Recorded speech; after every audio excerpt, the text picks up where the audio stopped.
Hi, everybody. Welcome to another edition of Sister Share 101 Share Quarantine Edition.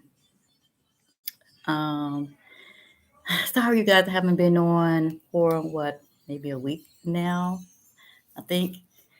I think I missed like three video diary sessions, but that's okay. I'm here now. Um, I'm kind of at a loss for words. First of all, let me start off by saying I hope everybody is well. Hope everybody is still taking their precautions. Um, Hope everyone is staying healthy. Uh, this is going to be a little three-part series today. 15 minutes. I hope I can squeeze everything in about 15, 20 minutes. I'm going to start off a little bit talking about still some of the quarantine and where we are now in Chicago with that.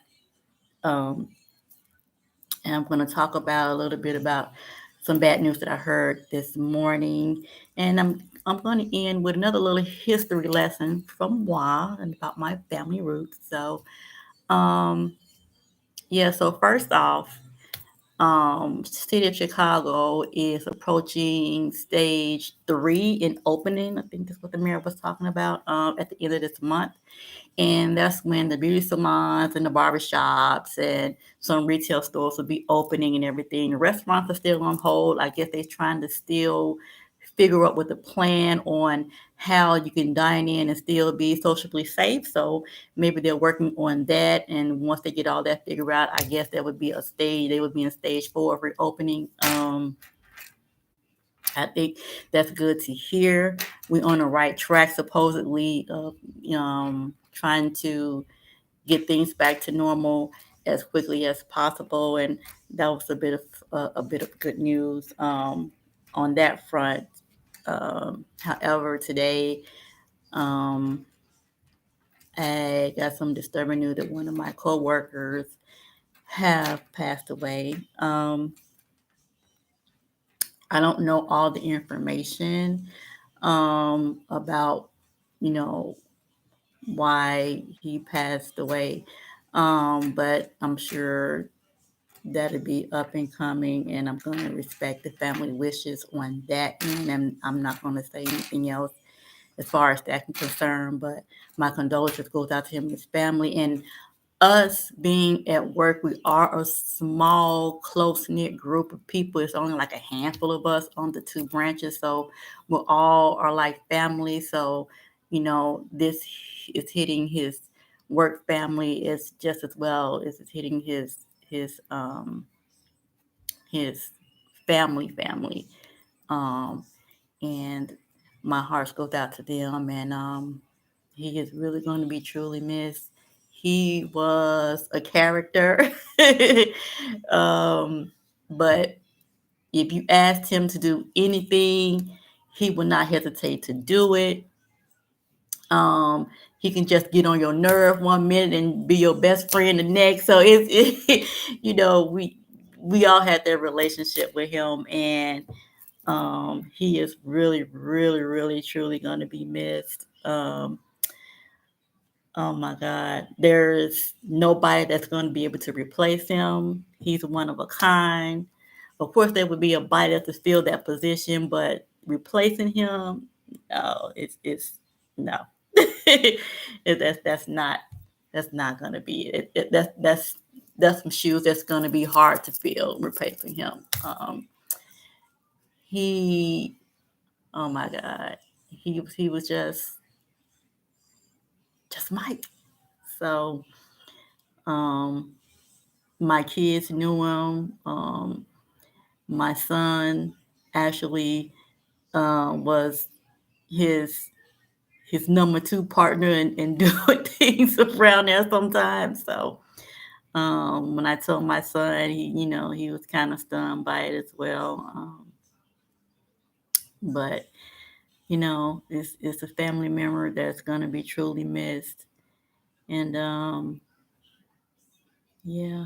So my heart and my condolences goes out to his family. So like I said earlier, I was gonna, before I get into my little family history thing, um, this year 2020 so far, and we are almost halfway through, has been life altering for those who have been infected by this virus and those who haven't been affected by this virus. The way we socialized and the way we went about our regular lives has dramatically changed. Um, I can look at commercials now, and our new normal is going to be drastically different from the regular normal that we've been used to all this time.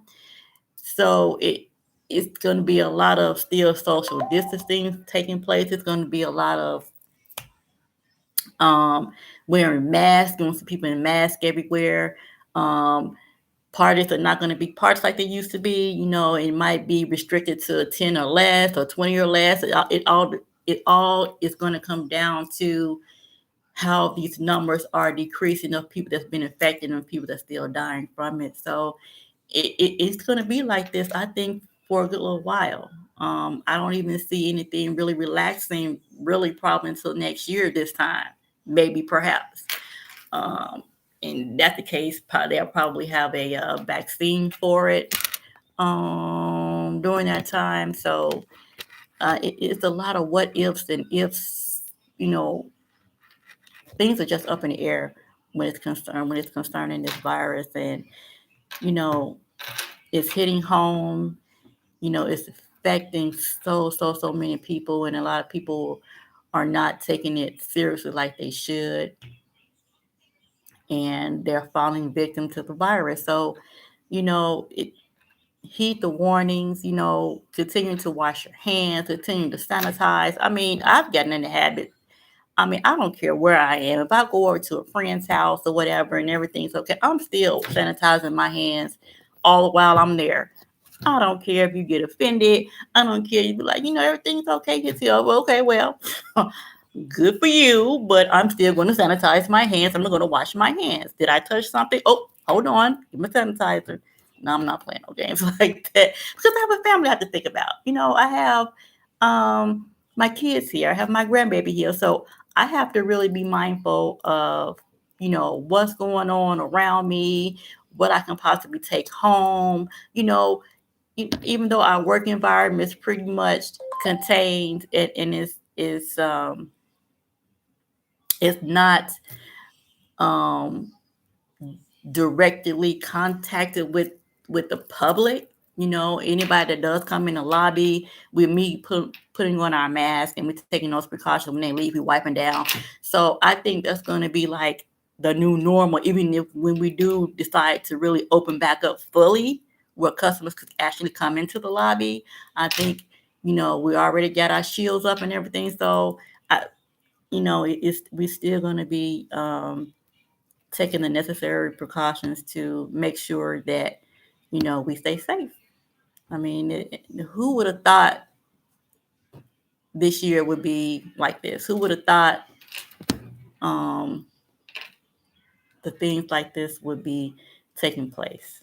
Nobody. Nobody was prepared. Nobody saw it coming. It's like we were sucker punched with this, and now we have to adjust accordingly. You know, to basically save our own life. And the lives of our family members. I mean, this is really, really something. So, okay, so enough of that. Now I'm going to, hey Dexter, how you doing? I'm going to get into my little family history. Now, those of you who watch our videos and kind of keep up with what's going on with us, I thank you for your support.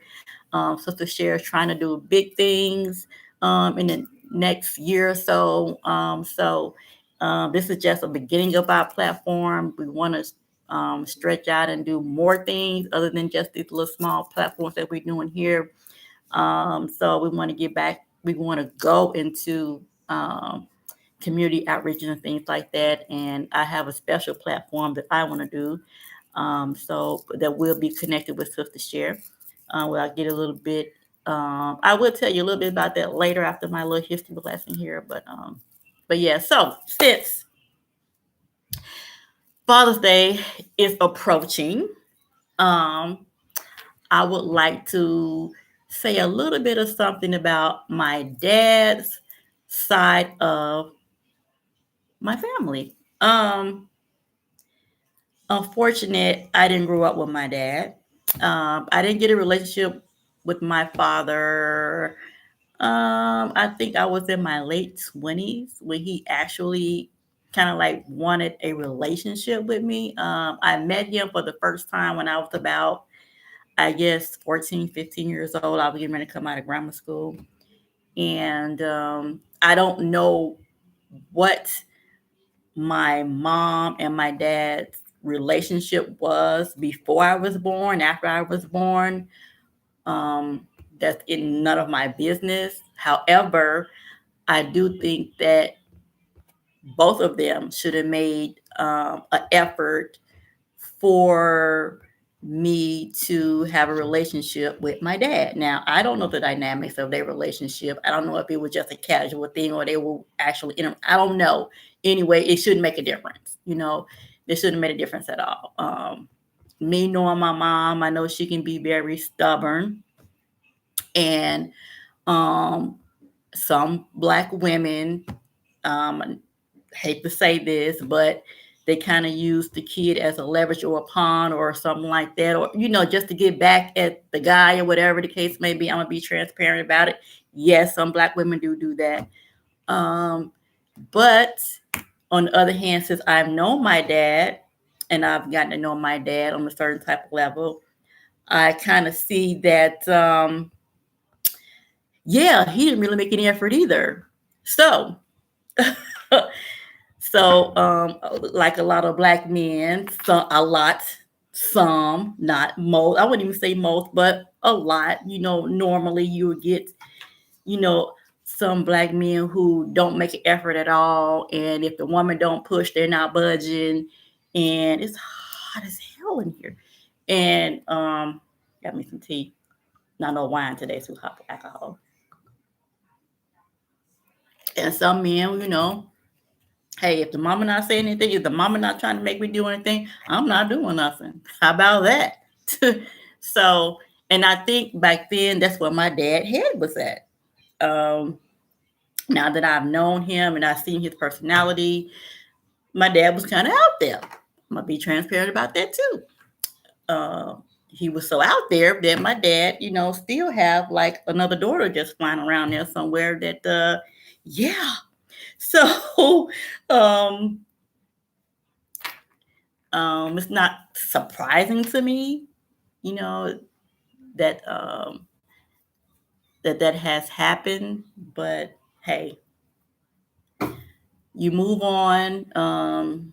He's been reaching out to me for the past 20 plus years. So, either you're going to hold on to that or you're going to let it go. So that's the case. So I kind of let it go. And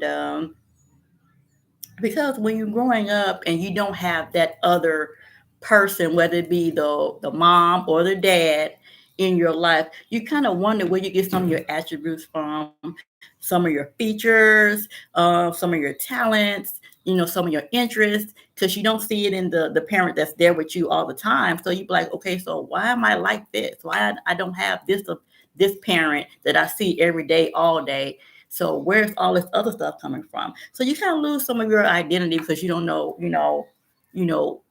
who you are basically. Um, that takes you back to some of the slavery things. We don't know who we are. So when that person, that extra person, or that person that's a part of you is missing in your life, you kind of lose your identity. You don't know where you're going. You don't know where you started from. You don't know where you're going. So it's a mystery. You just a walking mystery. So now to say all of that, um, I know that I told you a lot about my mom's side of the family with my grandparents, my great grandparents, and all that a little bit. But like I said, my dad started having a relationship with him about 20 years ago, and found out that I have what 14 brothers and sisters. Yeah, so I met some of them. Um, and they embraced me. I love my brothers and sisters on my dad's side. They really embraced me and everything. And, want to get to my older sister. Her and I look a lot alike. She's just a lighter skinned version of me, but we look a lot alike. And it's fun and it's interesting to see that you actually look like somebody. It is like, wow, yeah, you're my sister. So, um, fortunately enough, I was able to meet my grandmother, my dad's mom, before she passed away. She was like 90 something when she passed away. And I remember going to her funeral, which was, they had one right down the street from where I worked. So I kind of like, even though I didn't have a relationship with my grandmother, um, she still was my grandmother. So I went to pay my respect with my other brothers and sisters and my dad and everything like that. And so I was in this waiting area where I guess it's called a reception area where all the family got together before they went into the services or whatever. So I was in there and they had this video projector up and they was like flashing pictures of like her and the family and her taking pictures with everybody. And in one picture I was in the midst of eating, and I happened to look up at that exact moment that picture was coming across on the projector, and I like froze, like really froze. And at that moment, it's like everything kind of crushed in on me. Like, man, I never knew her. I never knew anything about her life. I never got to have a relationship with her where she can teach me things and get to know how she was raised and brought up and everything. It was like, and the reason why it struck me so hard, and I'm gonna show you why in a minute, why it struck me so hard and everything just kind of hit home.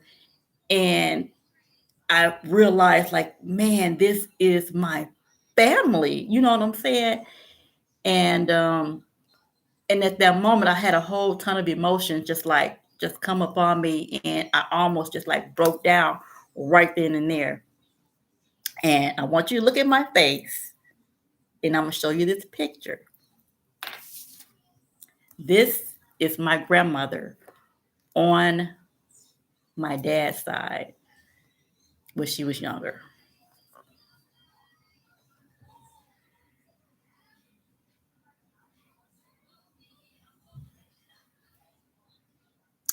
Yeah, that picture right there, like, I was like, oh my God, I look just like my grandmother, like twins. That was so mind blowing to me because I never seen any pictures of her. Um, None of that. I went to visit her when she was in the nursing home one time on her birthday, and she was small and petite lady.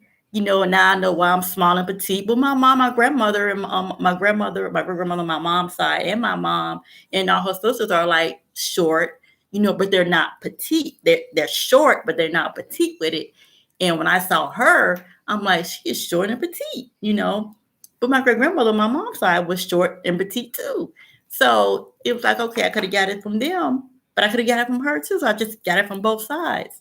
And I'm like, oh wow. And I remember when I saw her and my dad was like, Mom, this is Teresa. And she looked at me, she was like, and she just did this and just like hugged me. She was like, oh my God. And I never knew why she was saying, oh my God, because she knew I looked just like her.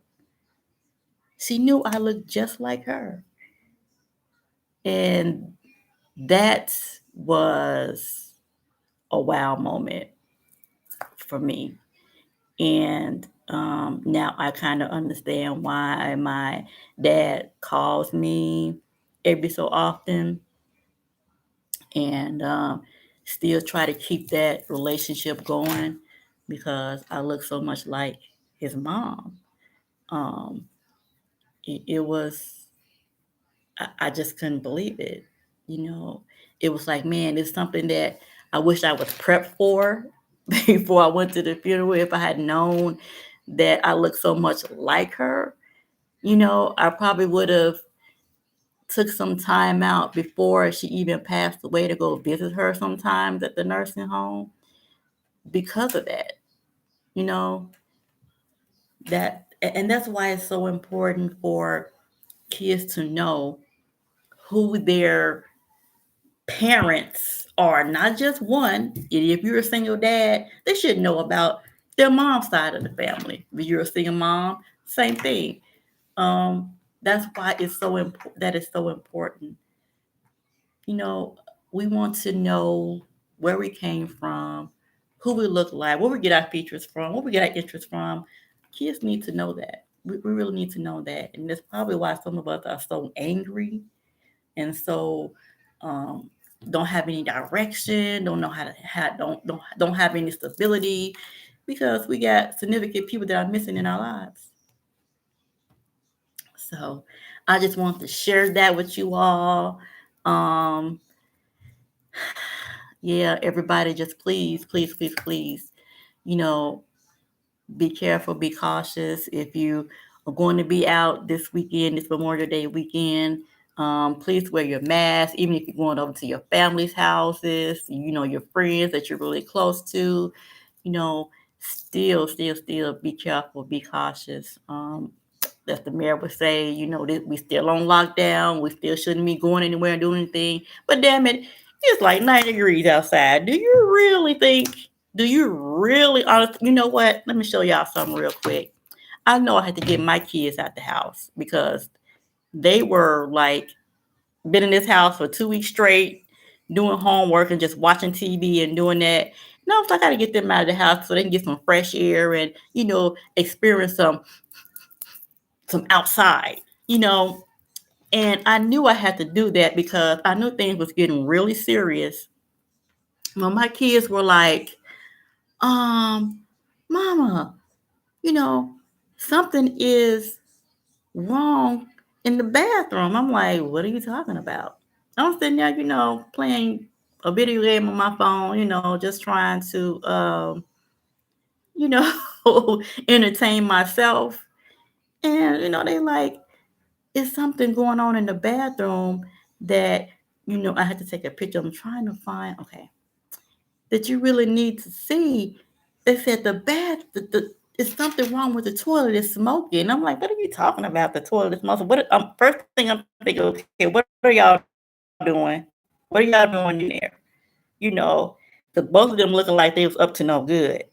So I'm like, what are you talking about? Smoking. It's really smoking. You need to come and see it. I was like, Miss, I'm like, okay, what is going on? So I goes up in there. I was like, I gotta get these kids out the house. This is what these little rugrats did. Talking about the bathroom is smoking. Can y'all see that? They said the toilet is smoking. Really, y'all? Really? Really? Who takes their time out? Who takes the time out and do some stuff like that? Like, y'all don't have nothing else better to do than to get some toilet roll tissue, put it on top of the toilet, and put a paper towel roll. And really, y'all, like, okay, it's time to go for ice cream. We got to get up out of here. So on that note, everybody, I hope everybody stays safe, stay cautious, stay healthy. We all in this together. And on that note,